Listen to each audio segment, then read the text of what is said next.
What's up, Sooner Nation? Welcome to the first edition of the WhackoSooners Podcast. I'm Steve Curtis, the voice behind WhackoSooners, and today we've got plenty to dive into. What's really going on with the Jaydn Ott experiment, the latest on John Mateer's hand injury, and probably most importantly, Michael Hawkins Jr. stepping into that starting quarterback role next Saturday against Kent State. We're going to break it all down right here on WhackoSooners. But hey, don't forget to like, comment, and subscribe. Make sure to hit that bell button so you don't miss an episode. Plus, you can follow us on our Instagram, TikTok, and Twitter X, all at WhackoSooners, for live news updates, game time highlights, and of course, a few memes to keep it lighthearted and fun, like we like it here in Sooner Nation. So make sure you go hit those follows, and you are always in the Whacko loop. So first off, Jaydn Ott. I don't know what's happening with that. It's something that I'm just worried about constantly. Like, I'm having nightmares about Oklahoma's rushing attack because it's been bad. And we can get to that here in a little bit as well. But ultimately, Jaydn Ott, his sophomore year at Cal, 2023, absolute stud. 1,300 yards, 245 carries. One of the most consistent top running backs in the country that year.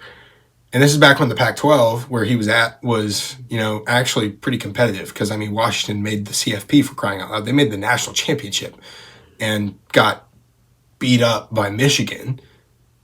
But the whole thing about, he was at Cal, he's not going to be that good in the SEC. Okay, I don't know about that. Because we've seen how that's worked out with John Mateer. He was basically in what a lot of people have been calling Washington State's G5 now. Or playing G5 schedules, at least. But John Mateer's come to Oklahoma, and he's lit the world on fire. So I'm sure Jaydn Ott, when/if things are figured out, is going to be a stud at Oklahoma. But again, if things are figured out. And for some context here, so Oklahoma hires Jim Nagy in early 2025 as the new general manager.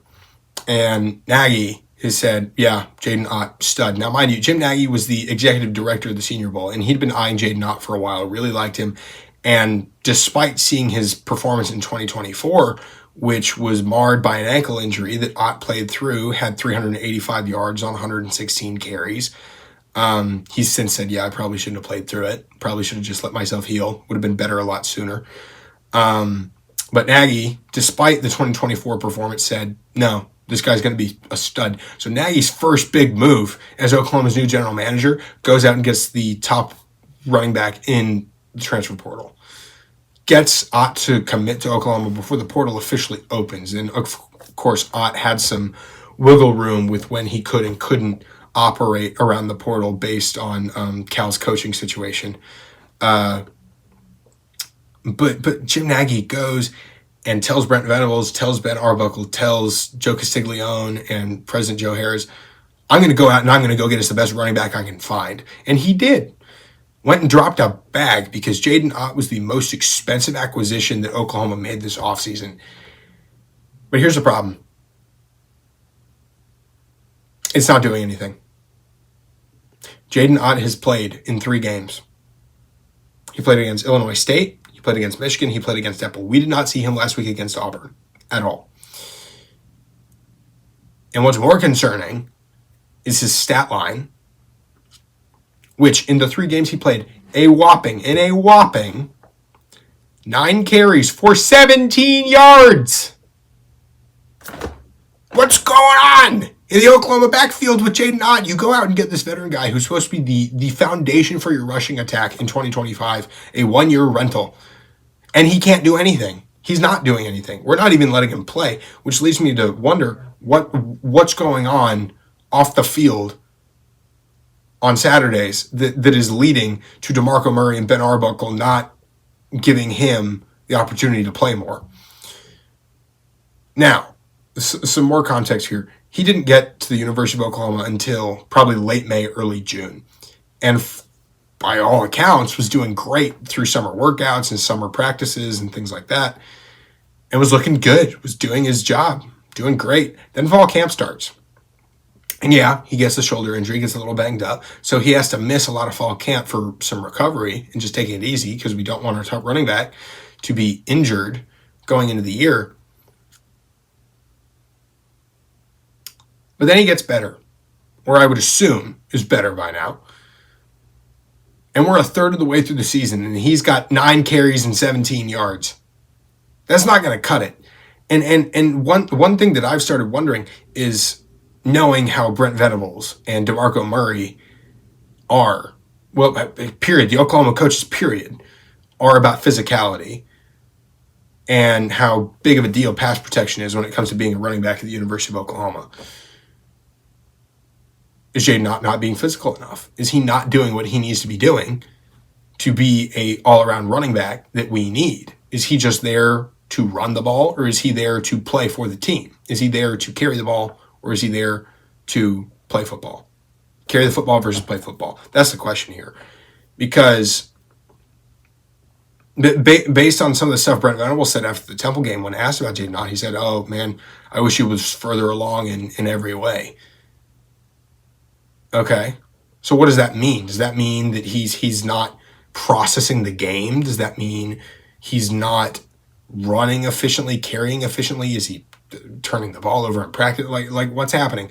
So what it's looking like is that he's not being as physical as he needs to be. He's not putting in the effort necessarily to be all those things that are being asked of him, and he's not being consistent. And honestly, he probably came in here after being the most expensive acquisition Oklahoma made this year, or this offseason, more so than John Mateer. Came in expecting, with that kind of a financial commitment that the University of Oklahoma made to him, oh, I'm going to start no matter what. Okay, fine. Rolls up, thinking he can coast through it. And the coach is like, yeah, no. We're going to put the best running back on the field, which leads us to Torrey Blaylock, true freshman. Looking pretty good for a true freshman. He's a little impatient. He gets the ball, and if the hole isn't there immediately, he tries to bounce to the outside. That's not going to work long term. Then, of course, we've got Javonte Barnes, who is a dependable 3rd and 1 running back. Gets the ball in his hand, runs straight forward like the troll in Battle of the Five Armies, The Hobbit. And I've seen so many memes about this too. Javonte Barnes just running into the backs of his own offensive linemen. So, and then Xavier Robinson, we've seen a little bit of him, but we haven't seen tons. So that leads me to wonder, what's going on with DeMarco Murray as running backs coach? Why have we seen a gradual decline in Oklahoma rushing production since we hired DeMarco Murray for the 2020 season? Because 2020, Kennedy Brooks sat out. 2021, Kennedy Brooks balled, went nuts. 2022, Eric Gray takes his place, balled out. 2023, you have Tommy Walker to start the season, was okay. He gets injured. Gavin Sawchuk takes over. His last 5 games, he goes for over 100 yards each. And you're thinking, oh, this is the running back of the future. 2024, the offensive line was terrible and did not lend any support to a run game. But Gavin Sawchuk, injured all the time. Taylor Tatum, the top-rated running back recruit in the 2024 cycle, fumbles all the time. And Javonte Barnes is Javonte Barnes. And that's not a slight, because I love Javonte Barnes personally. I love the guy's grit and his determination and his work ethic. Dude's a stud, honestly, in that respect. Just, he doesn't take his time. He's not patient to find the holes. He's not trying to play the game of football. He's just grabbing the football and running right, straight forward, no matter what's in front of him. And when he wasn't injured, Javonte Barnes was great last year. Xavier Robinson to close out the year last year against Missouri and Alabama. Fantastic. I want to see more Xavier Robinson, honestly. Dude is big, he's strong, he's mean, and he's just good at what he does. And I need to see more of him. But we've barely seen him this year. It's ridiculous. And it makes me wonder the whole point behind DeMarco Murray's entire coaching style. Like, we know that he picks which running back is going to start based on their production and practice earlier in that week, which I get, But at some point, you just need to pick one and just be like, okay, you're in charge of this thing. I want to see that from Jaydn Ott, and we haven't. And our run game as a whole so far this season is terrible. Of the 4 running backs that have touched the ball, because we haven't seen Taylor Tatum at all. We haven't seen Gabe Sawchuk or Andy Bass. Those 2 aren't surprising. And that's not a knock on them. That's just, we've already got that whole running back room is really talented and really good. There are only so many touches to go around. But in 4 games, 4 running backs, 83 carries, 280 yards. With the rest of the schedule that Oklahoma has to face, that is not going to cut it. Because forget Kent State next week. We've got Texas, at South Carolina, Ole Miss, at Tennessee, at Alabama, Missouri, LSU. We will not survive the rest of that schedule. Forget all the quarterback stuff that's happening right now. We will not survive those games, quarterback regardless, without a consistent running back-based rush attack. We cannot, we will not. So, my expectations for this next week, I want DeMarco Murray, Bill Bedenbaugh, and Ben Arbuckle to get together, put their heads together in a huddle and say, okay, boys, we're going to figure out this run game today against Kent State. We do not care how long it takes. We are going to get all the running backs on the field, and each one of them is going to figure it out. We're going to figure out what they're good at and how we can do it. I expect Jaydn Ott to be the main point on offense next week. Forget Michael Hawkins. Well, don't forget Michael Hawkins. We'll talk about that in a little bit. But I want Jaydn Ott to go off. I want him to become the monster that we've all been waiting for him to be. But also at the same time, I don't trust DeMarco Murray to do that because I've not seen a thing from DeMarco Murray's running back coaching that leads me to believe that his backs will consistently produce. Because you've seen a decline since we hired him for 2020. I get it. Offensive MVP, 3-time Pro Bowler, one of Oklahoma's elite running backs when he was in college. I get it. But the gradual decline is not good. It's not happening. He's a dog on the recruiting trail. Love that. But he constantly gets top quality talent, and then it turns around and it gradually gets worse throughout his career. Gavin Sawchuk got worse throughout his 3 years at Oklahoma. Javonte Barnes has gotten worse throughout his time at Oklahoma. Taylor Tatum last year was terrible. Torrey Blaylock, yeah, he's a true freshman, but he's not practicing the patience that a running back needs to have to, in the awareness, frankly, to get the ball, read, see the hole, go, versus grab it, oh, not there, run. So, I don't know. I need Jaydn Ott to ball out this week against Kent State. He needs to go ham 100%. All right. So, next, John Mateer. Latest reports. Going into surgery today in Los Angeles, Dr. Stephen Shin to work on that base metacarpal break. Dr. Shin, worked on Drew Brees, Steph Curry, Mike Trout on their thumbs when they all had injuries like this, and they all performed well after the fact. So I'm not worried about Mateer's recovery in the long term. I'm not worried about his production afterwards. The thing that everyone is worried about is current implications for the rest of 2025. And that's valid. That's absolutely fair. I don't think anyone's in dispute of that. But yeah, first quarter against the Auburn game. John Mateer follows through on a throw, hits his thumb on Keldrick Faulk's arm. Looked bad the rest of the first half. He went 8 for 16 passes in the first half. It was pretty bad. And at that point, I was like, oh my gosh, we might lose. It was not looking great. And then to turn around, he comes back in the second half and throws three incompletions to start the second half. And I'm thinking, okay, we're still screwed. He then goes 16 for 17.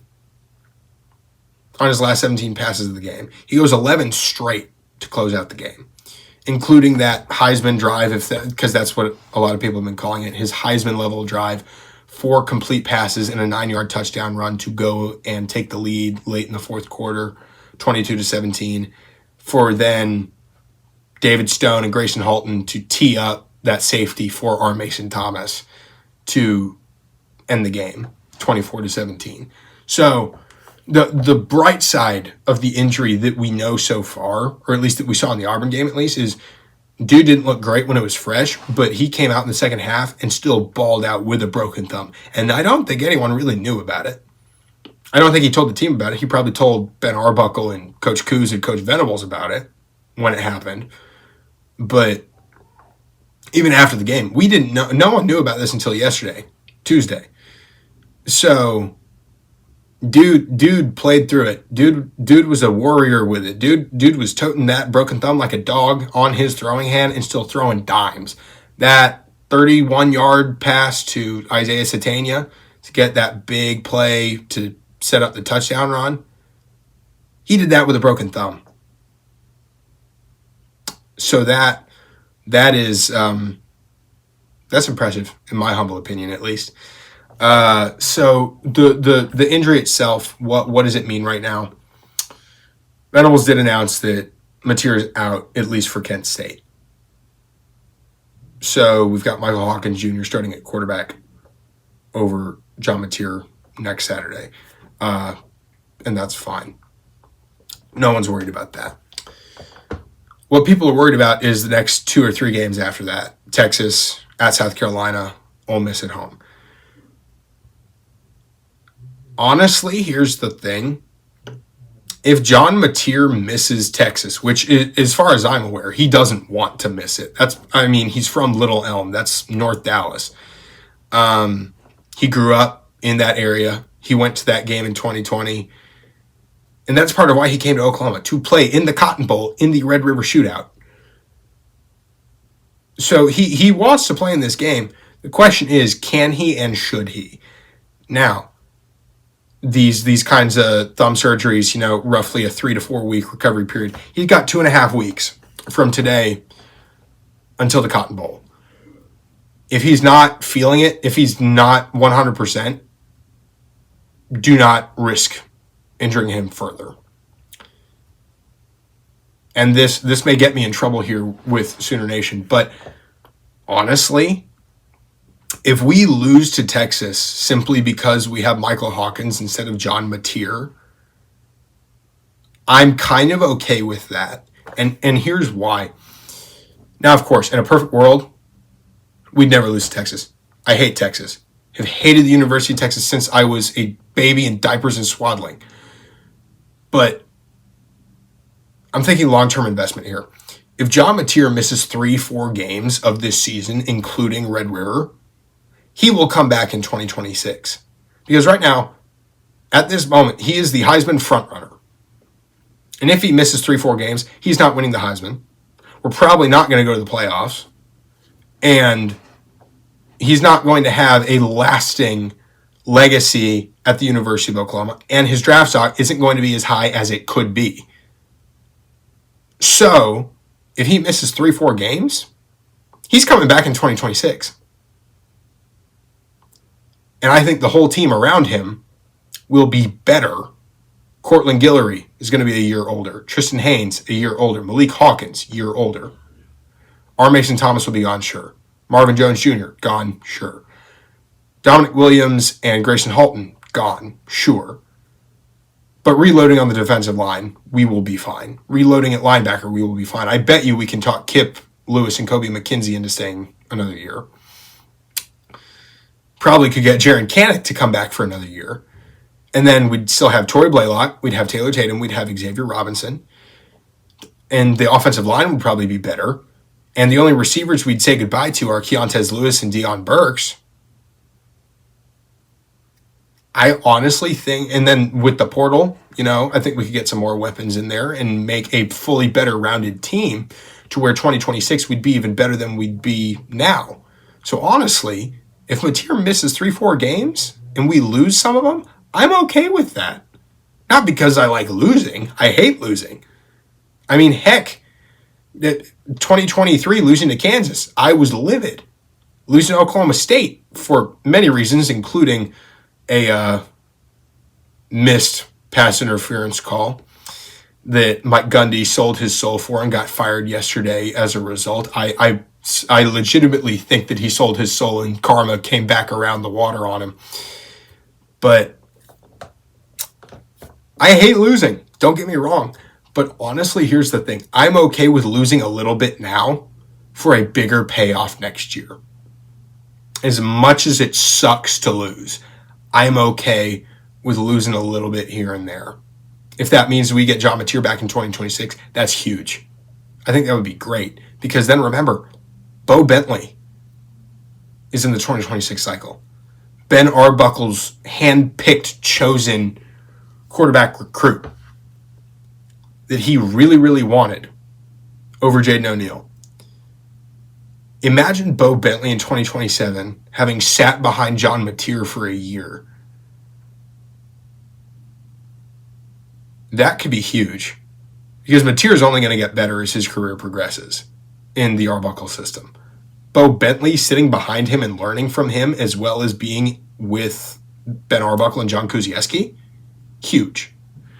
So, again, I'd love it if Mateer would be healthy enough to play in Red River. I'd love nothing more than to see him ball out and dice up that Texas defense and see our Oklahoma defense live in Arch Manning's mind and rip him to pieces. And I don't say that with malice to Arch Manning the person. I say that with malice to Arch Manning the player. I'd love to see that. But again, if he's not healthy, if he's not ready, do not rush him back. We don't need to win it all this year because I don't think we can. I think we can win a good bit, but honestly, I'd rather see us win less this year in order to win it all next year. So if John Mateer misses 3-4 games, I'm okay with that for long-term investment purposes. Let's talk a little bit about Michael Hawkins here to wrap it up. So, of course, Brent Venables announced yesterday Michael Hawkins will be the starting quarterback for the Kent State matchup next week. I'm not worried about that. I'm not worried about him at all. Kid has started before. He stepped in for Jackson Arnold in that Tennessee game last year. He went 11 for 18, 132 passing yards, 12 yards per pass that night, and laid his body out on the line. That flip for the end zone, love the effort. Came out in the Auburn game the next week as the starter. True freshman, road start, and won. Absolute dog. That 50-yard touchdown run, I remember watching that just going like, dude, kid has some great feet on him. He's a real dangerous threat in the run game. And he did put up a really nice dime to J.J. Hester. That was a great pass, honestly. Do I think he's going to be the next Kyler Murray? No. No one's Kyler Murray. But I don't see a reason why he can't be solid and good for when we need him. The Texas game, there was no winning that. He still did pretty good for all intents and purposes. 19 for 30, 148 yards, 20 carries, 27 rush yards. There was no getting by that Texas defense. I'm just so proud that we were able to at least get in field goal range and put 3 on the board. So proud for him to be able to do that under that kind of pressure. Then we had the South Carolina game last year. 3 for 5. Those 2 incompletions ended up being an interception, which South Carolina went and scored for, then a pick 6 on the other one, and had a fumble that turned into a scoop and score, giving South Carolina a 21-0 lead 10 minutes into the first quarter. And then we put Jackson Arnold back in, and that was the end of the Michael Hawkins starting experiment for 2024. He came in, saw a little bit of action against Maine. Nothing really to speak of. It's Maine. 3 for 5, 60 yards. Then he started the Armed Forces Bowl against Navy after Jackson Arnold decided he was going to transfer to Auburn, and John Mateer and Ben Arbuckle announced they were going to come to Oklahoma. And Warhawk went 28 for 43, for 247 yards. And then on the ground, 17 carries, 61 yards. And then something I'm a little salty about, his 50-plus yard touchdown run that was called back on a hold. So in my mind, he went 18 for 111, not 17 for 61.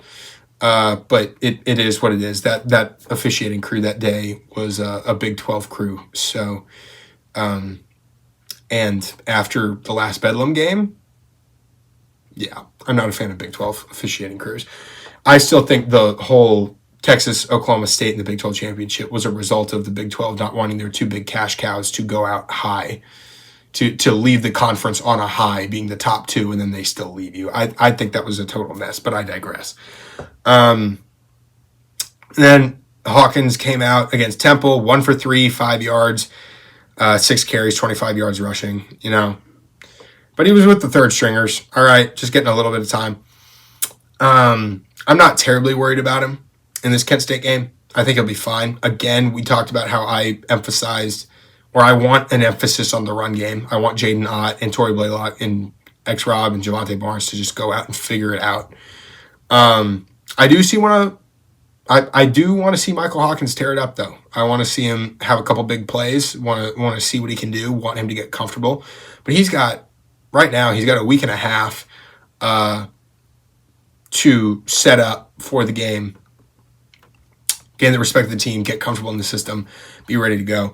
And the starting thing is not new to him. That's not something I'm worried about.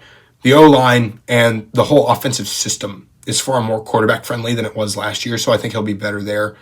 And remember, Ben Arbuckle, when he came in at first to coach for the Armed Forces Bowl, Michael Hawkins was the starting quarterback for all intents and purposes. He was the starter for that Armed Forces Bowl. And Arbuckle even said he did an interview with Sooner Scoop at the Family Business with Joe Castiglione Jr. and Isaac Stoops. And he was like, just through 5 practices that he'd had with Michael Hawkins, Michael Hawkins had already gotten so much better. Imagine now that he's had 9 months to continue getting better, with Ben Arbuckle at the helm and John Mateer and John Kuzieski and Kevin Wilson all together, all those guys around him, better weapons, better offensive line. I think he's going to be a lot better. Again, he's also older. He's got way more experience. Do I think he's going to ball out like John Mateer would? No. Do I think he will be fine for what we need him to be right now? Yes. Kent State, he will do just fine. If he ends up being the starter for Texas, we'll see what happens. I just don't think we know enough about Michael Hawkins at QB1 right now to talk too much about what he will be. We know what he can do with his legs. Passing game, he's doing all right. As for how he just sees the game, from what I've been given to understand, he's seeing it a lot differently, a lot better, a lot cleaner, a lot faster. So that's a positive that I'm hearing. But we'll just have to see how it goes. Very, very interested to see how Michael Hawkins does next week against Kent State, and if he ends up being the starter for Texas, which I expect at this point. We'll see. We'll see what happens. They've got 2.5 weeks to get him ready for the Cotton Bowl. I think it'll be a fun game to watch. I think it'll be a good show. Michael Hawkins versus Arch Manning, if that's what it ends up being.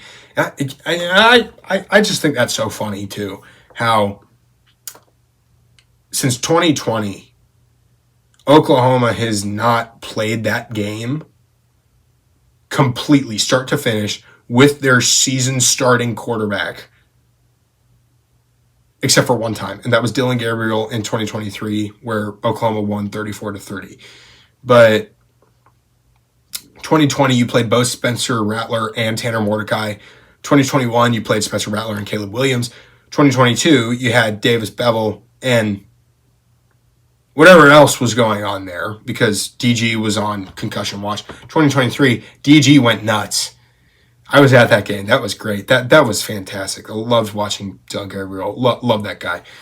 And then 2024, we had Michael Hawkins, start to finish, because Jackson Arnold was throwing picks and fumbling the ball all the time. But But yeah, we'll see what happens in the coming days. We will update y'all when new news comes up. But yeah, thank you for joining us on this first edition of the WhackoSooners Podcast. Remember to like, comment, subscribe, hit the bell button so you don't miss an episode. Make sure to follow us on our Instagram, TikTok, and Twitter X, all at WhackoSooners for, again, live news updates, game time highlights, and of course, a couple memes to keep it fun. But yeah, make sure that you hit those follows so you're always in the Wacko loop. Boomer Sooner.